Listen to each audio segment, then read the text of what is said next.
Zdravo svima! Danas ćemo listati jednu od Pepinih slikovnica. U ovoj slikovnici govori se o Pepinim omiljenim stvarima. Pa hajde da vidimo koje su to Pepine omiljene stvari, da vidimo šta imamo ovdje na ovoj prvoj stranici slikovnice. Ovo je ovako izgleda s druge strane. Imamo Pepu i njezinog Medu. Tako da možemo pretpostaviti da je Pepina omiljena stvar njen Medo.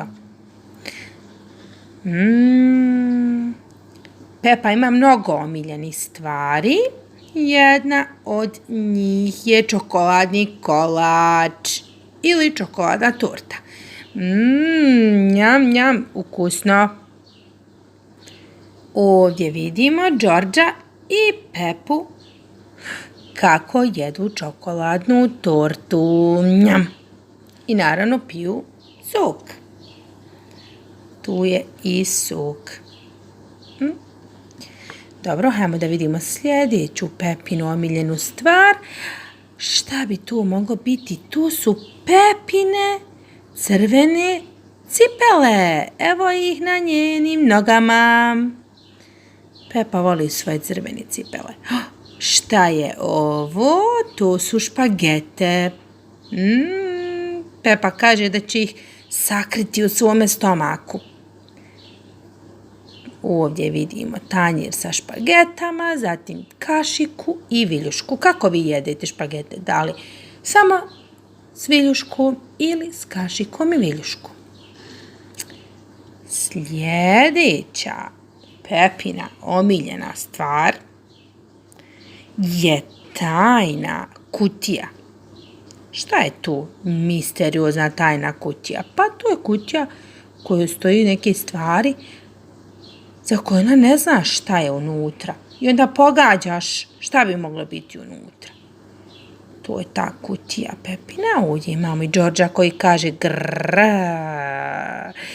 I on drži neku slikovnicu, naravno sa dinosaurom. A tu je i Pepina i Đorđova mama. Mama prase. Da vidimo šta je to izašlo iz Pepine tajne kutije.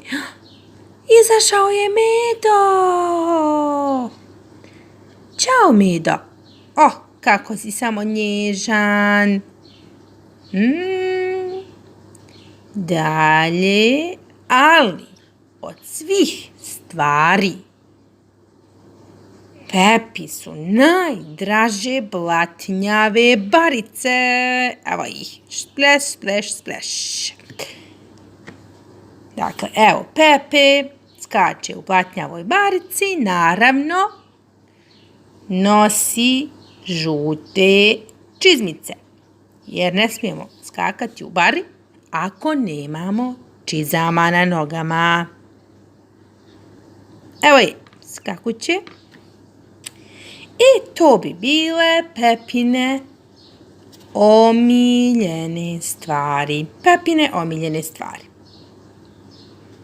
Dakle, vidjeli smo da je Pepina omiljena stvar skakanje u blatnjavim baricama. A pored toga, naravno, ona mnogo voli svoga Medu.